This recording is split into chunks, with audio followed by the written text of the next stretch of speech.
grande honra que convidamos o nosso querido professor paraninfo, pastor Adriano Moreira, a se dirigir a todos nós. Ele tem sido uma referência de sabedoria, orientação e dedicação ao longo dessa nossa trajetória, e é um privilégio tê-lo conosco nesse momento tão especial. Vamos recebê-lo, nosso professor, com muito carinho.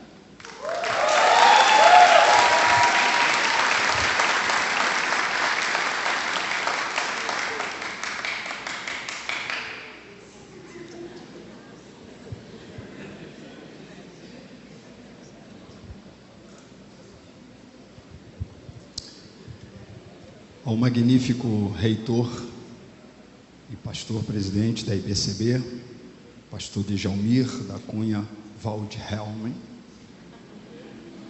ao ilustríssimo diretor, pastor-professor Joabe Pacheco de Oliveira, aos digníssimos coordenadores, coordenador acadêmico, pastor Isli Esteves de Souza, coordenadora pedagógica, que acabou de falar, Gabriela Monteiro da Costa, e coordenador administrativo, José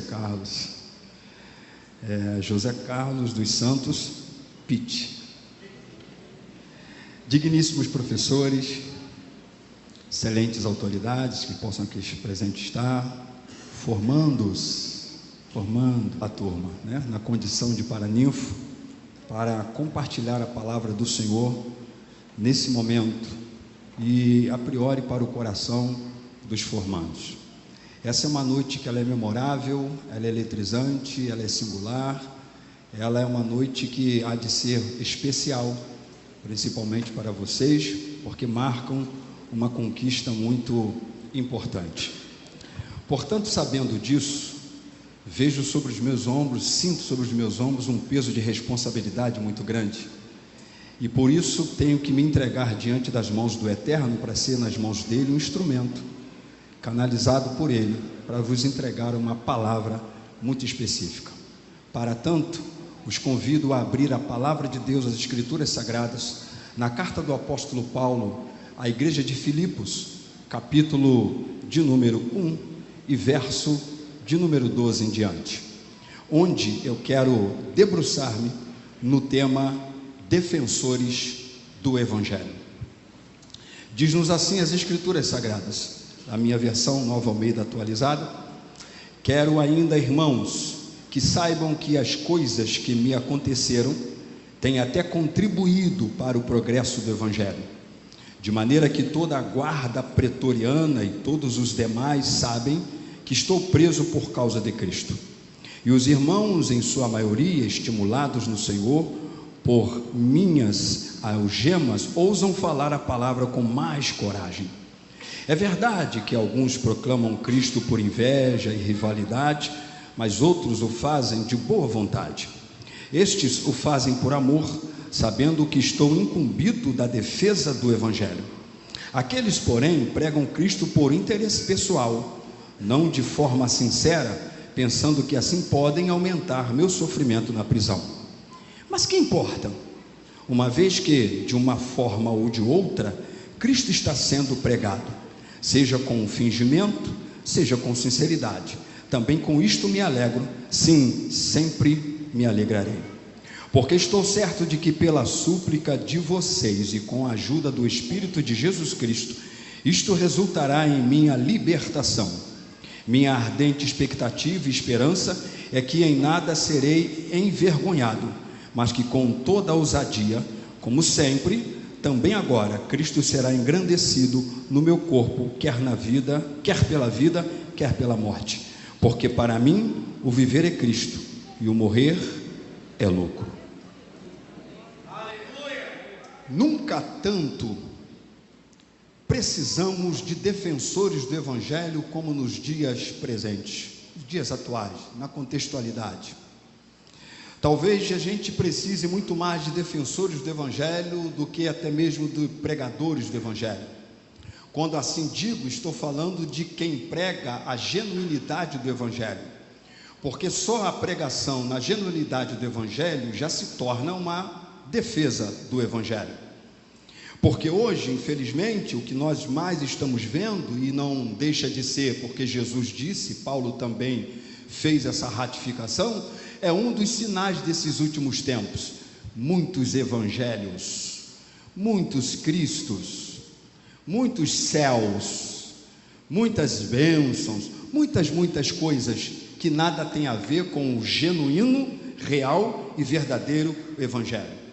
E é diante então de tantos evangelhos que existe essa necessidade de que nos nossos dias, cada pregador, cada pastor, cada professor, cada comunicador da palavra seja genuinamente defensor dela. E aí volto mais uma vez a dizer, não precisamos ir para lugar algum à caça de ninguém, atirando em lugar nenhum. Só viva o evangelho, respire o evangelho, transpire o evangelho, pregue o evangelho, e pregando o evangelho, transpirando o evangelho, vivendo o evangelho, já defende o evangelho. Por isso que nessa carta de Paulo, e nós já sabemos que é uma das cartas da prisão, Paulo está falando de defender o evangelho, de ser defensor do evangelho, e 3 coisitas bem assim objetivas Paulo vai nos dizer aqui. Paulo, quando está falando de defensores do evangelho, ele está falando daqueles que, para estes que são os defensores do evangelho, as experiências da vida sempre tem caráter contributivo. Paulo, do verso 12 até o verso 17, está fazendo a descrição de onde está e do contexto. Paulo está preso, Paulo está diante da guarda pretoriana, mas Paulo também está dizendo que algumas coisas acontecem e essas coisas são contributivas. Ele vai dizer que, apesar de estar preso, a sua prisão tornou-se estímulo para que aquela igreja, aqueles irmãos pudessem pregar o evangelho, pudessem ministrar a palavra. E ele também ainda vai dizer de gente cujo sentimento, cuja motivação, cuja intenção não era de Deus, não era benigna, não era plausível, não era aquilo que deveria ser conforme Jesus, mas ele diz até essa gente cuja motivação é errada, mas se ainda estão pregando o evangelho, e se quem está sendo o alvo dessa pregação do evangelho está se convertendo no evangelho, o que importa? O evangelho tem o poder de transformar qualquer coisa em matéria-prima para construção dos seus objetivos. Vou repetir que é para você não esquecer, apesar de ser a noite comemorativa, mas tem que lembrar. Esquece o pregador, mas lembra disso, lembra da mensagem. O evangelho tem o poder de transformar qualquer coisa,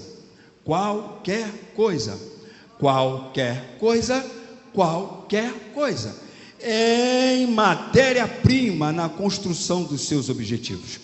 Porque o evangelho é poderoso. Aí Paulo no verso 13 diz prisão. A prisão é matéria-prima para a contribuição do evangelho. Verso 15 ele vai dizer opositores. Opositores, se você formando ainda não tem, terá. E se ainda não tem, terá, já tem. Diz o pregador. Opositores na vida, sempre terá. Paulo teve, Jesus teve, você também terá. E aí Paulo está dizendo, vai contribuir.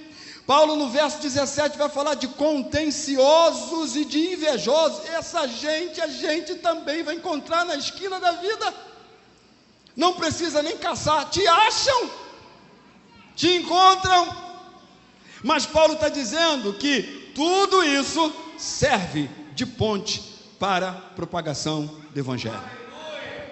Aí vocês vão se lembrar, não precisa de 7 sexta-feira em lugar nenhum. Não precisa de 7 quinta-feira em lugar nenhum. Não precisa de 7 monte em lugar nenhum. Só viva o evangelho. Só viva o evangelho. Só transpire o evangelho. Só transpire o evangelho. Só respire o evangelho. Só viva o evangelho. O evangelho tem poder de transformar qualquer coisa em matéria-prima para a contribuição das coisas de Deus, do reino de Deus. O evangelho não ensina um determinismo cego, essa coisa de que estava escrito nas estrelas, umas explicações assim sem muito sentido. ou então estava determinado em algum lugar, mas explicações sem explicações. Então as melhores explicações é aquelas explicações que não são explicações, que na verdade a gente só sabe que o único que sabe, na maioria das vezes, não diz para a gente saber. E aí você tem um Jó que fica perguntando a Deus sobre uma série de coisas, e aí Deus diz assim: não, rapaz, não tem que estar te explicando o que você está me perguntando, eu só quero que você saiba que eu sou o Senhor na sua vida, e em todo o tempo eu sou o Senhor na sua vida, seja qual for a faixa etária da sua vida. Então a gente vai para o seminário, eu tenho certeza que vocês hoje estão saindo sabendo menos do que um ano atrás. Vale um amém? Está sabendo menos, porque você entrou em sala de aula para saber que você não sabia, e aí dentro da sala de aula ficou sabendo que sabia cada vez menos, quanto mais sabia que não sabia, porque o Evangelho vai dizer para a gente que é o único, que é o Todo-Poderoso, é o Senhor. Então não existe esse determinismo, mas o Deus eterno, o Evangelho, vai nos ajudando a entender que cada momento da vida, e é isso que Paulo está dizendo do verso 12 ao 17, é contributivo. E é o mesmo Paulo que vai escrever à igreja de Roma, no capítulo 8, verso 28, dizendo: e sabemos. Tem que estar aqui na sua cacholinha formando, tem que estar aqui no seu coração. Tu tens de saber, tu tens que compreender, tu tens que ter isso internalizado na alma. Por isso que Paulo diz: e sabemos que todas as coisas contribuem conjuntamente para o bem daqueles que amam a Deus e são chamados pelo seu decreto. Começa aqui, você precisa saber, começa aqui, você precisa entender. Segunda coisa que Paulo vai dizer é que para os defensores do Evangelho, além das experiências todas da vida terem caráter contributivo, ele vai dizer que os objetivos da vida devem ter caráter corporativo. O verso 18 e 19, Paulo está dizendo que tem uma igreja que está orando por ele. Ele está dizendo que esse evangelho, que apesar de a motivação não ser certa, mas está sendo pregado, está dando lá um resultado que se espera que dê. E ele diz: olha, é por causa da súplica de vocês, da ajuda do Espírito Santo, que eu alcançaria a libertação. E aí você, se lê o verso 23, o 24, 25, que nós não lemos, Paulo está falando no sentido corporativo. Prestem atenção: no reino de Deus não tem carreira solo. No reino de Deus não tem carreira solo. No reino de Deus não tem carreira solo. A fé é corporativa. Por isso igreja, não interessa onde se reúne, até debaixo da ponte ou debaixo da figueira, mas é comunitária. A fé é comunitária. Somos indivíduos, porque isso é uma coisa, individuação é uma coisa, individualismo é outra coisa. É um seminário para cada coisa. O indivíduo é que você é uma pessoa, você é singular, você é insubstituível, Deus tem algo especial contigo, você tem o seu DNAzinho da vida, não é verdade? Você tem a sua impressão digitalzinha da vida, não é verdade? Você tem a voz que te identifica, não é verdade? Indivíduo.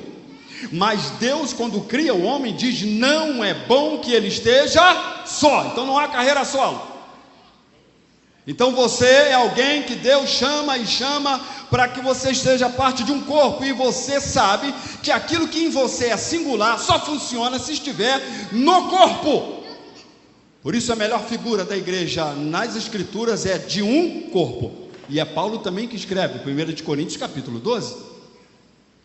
Só os olhos podem enxergar, mas os olhos sozinhos não funcionam no corpo. Ele precisa que os outros membros do corpo auxiliem em relação àquilo que só ele pode enxergar. É assim que funciona.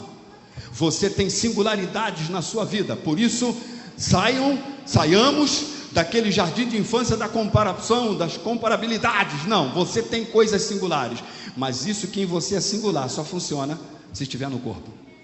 E é isso que Paulo vai dizer, que os defensores do Evangelho, eles sabem que os objetivos da vida devem ter caráter corporativo. O Evangelho tem caráter corporativo. Nós somos parte de um corpo, e é isso que a gente precisa entender. Corpo é vida, corpo é organismo. Nunca veja a igreja somente como uma organização. A igreja é um organismo. Por isso é importante se entender que Deus chama você, mas não chama você em carreira solo. Você precisará estar junto com alguém. Alguém precisará estar junto com você. Você não consegue exercer ministério algum se não tiver cooperadores, se não tiver quem também de alguma forma faça aquilo chegar ao objetivo.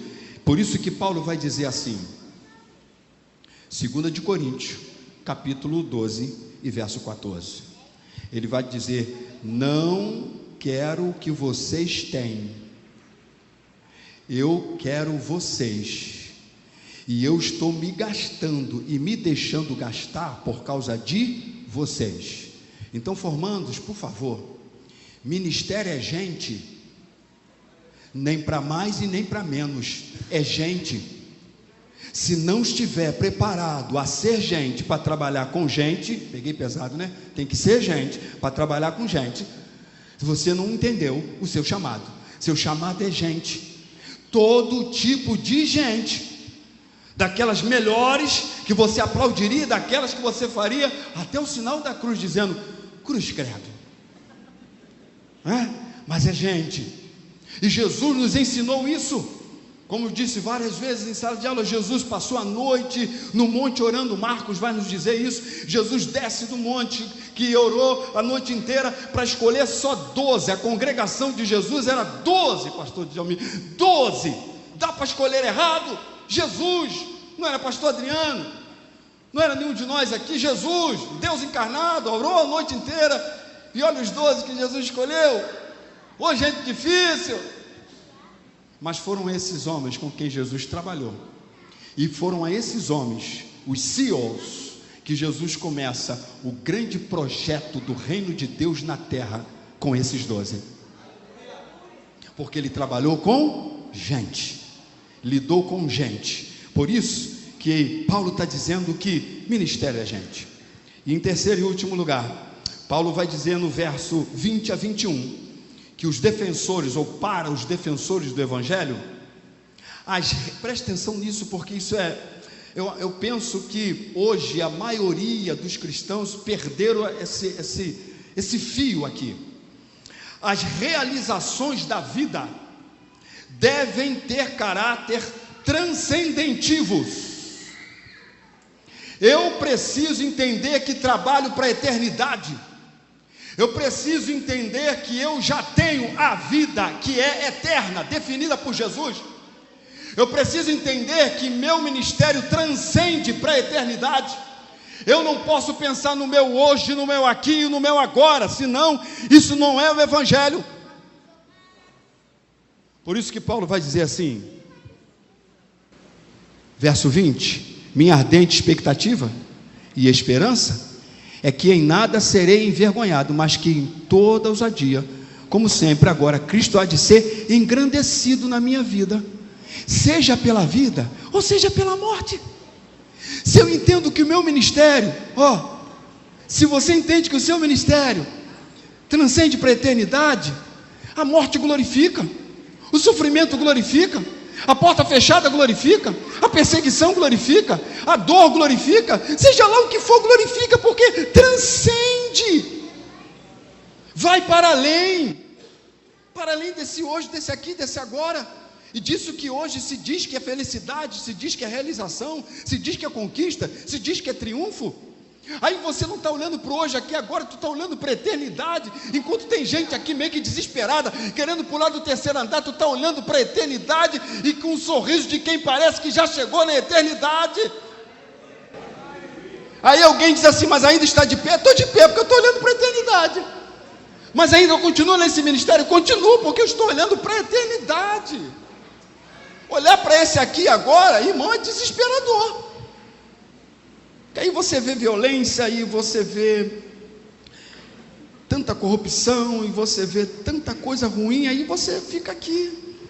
Nenhuma realização na vida é satisfatória e recompensadora se ela tiver como objetivo hoje aqui agora, hoje aqui e agora, e a própria glória. Por isso que Jesus vai dizer em João 7, verso 18, que aquele que busca a sua própria glória, essa glória não é válida. Ele vai dizer isso. E inclusive Jesus, na sua oração sacerdotal, capítulo 17, verso 4 do Evangelho de João, ele vai dizer assim: Pai, eu te glorifiquei na terra concluindo a obra que tu me destes para fazer. Que você entende que a maior glória não é você dizer glória. A maior glória é quando você cumprir o ministério que o Senhor te concedeu. E Deus concedeu o ministério a cada um de nós, tá? Estou me direcionando um pouco mais a eles, porque hoje somos formandos, mas cada um de nós recebemos de Deus o ministério, e a gente o glorificará, cumprindo o ministério que Ele nos deu. Fomos chamados para glorificar a Deus, quer na vida, quer na morte. Ô pastor, por que o senhor está falando de morte? É só olhar os horários da fé.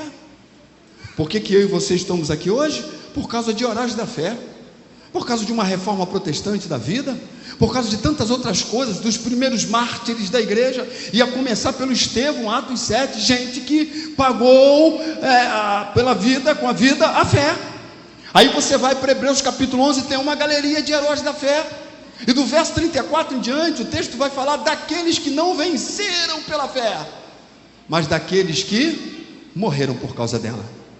Aí o verso 38 vai dizer, 36, 37, 38 vai dizer, esses dos quais são aqueles que o mundo não era digno que aqui eles estivessem. Não foram os que venceram, foram os que morreram pela fé. Por que morreram pela fé? Visão transcendentiva, visão da eternidade, visão que está olhando para além do hoje, do aqui e agora. Essa tem que ser a sua visão, essa tem que ser a sua perspectiva. Por isso que Paulo vai dizer, Atos 20, 24, olha que coisa interessante, qual o maior bem que a gente tem na vida? É a vida, porque nada melhor do que a vida na vida. Mas Paulo diz assim, em nada eu tenho a minha vida como preciosa, a não ser, contanto, entretanto, que eu cumpra com alegria, sorriso. Abre aqui um parênteses, em nome de Jesus, não faça nada no reino de Deus com cara feia, com cara de quem não está a fim de fazer. Fique em casa, sai não, vai não, cair pecou menos, pecou porque foi omisso, mas pior é quando vai fazer e vai sem alegria. Paulo diz, a minha vida em nada ela é preciosa, a não ser que eu cumpra com alegria e cabalmente o ministério que eu recebi do Senhor, para dar testemunho do Evangelho de Deus, do Evangelho da graça de Deus. Sabe o que é isso? Alguém que entendeu que a vida só tem sentido se o sentido da vida, que é Deus, estiver dando sentido a essa vida. Sua vida só vai ter sentido, nossa vida só tem sentido se quem dá sentido à vida está dando sentido a essa vida. E aí você que não foi criado, que não nasceu assim, acidentalmente, mesmo que você possa ter sido fruto de alguma coisa que não foi planejada, mas Deus permitiu, é o dono da vida. Você não chegou? Você não nasceu? Opa, tem propósito, tem projeto, tem plano, tem vocação. É isso mesmo, você já chegou chegando, tu está aí já. Até essa criancinha aí no colinho do papai e da mamãe já chegou chegando. O eterno já tem para ele propósito, sim, porque é assim que funciona, conforme Deus, a nossa vida, nós é que temos que descobrir. Aí eu encerro dizendo, verdadeiros defensores do Evangelho não buscam a própria glória, mas buscam a glória daquele que o chamou. Por isso que Paulo vai dizer em 1 Coríntios capítulo 9, verso 16, a parte A do verso, dizendo exatamente sobre isso, ai de mim, se não pregar esse Evangelho, se não pregar o que ele me ensinou, para dar essa glória e esse testemunho do Evangelho da graça de Deus. Por isso nossos objetivos têm de transcender as realizações pessoais e materiais. Talvez muitos ministérios hoje já estão sucumbindo, já estão talvez até sepultados, mortos, porque estão se buscando a própria glória, e não a glória daquele que o chamou. Por isso, eu fecho essa palavra dizendo que Deus faça de cada formando, na noite deste dia, se ainda já não fez, se já não está fazendo, que faça verdadeiros defensores do Evangelho. Deus os abençoe.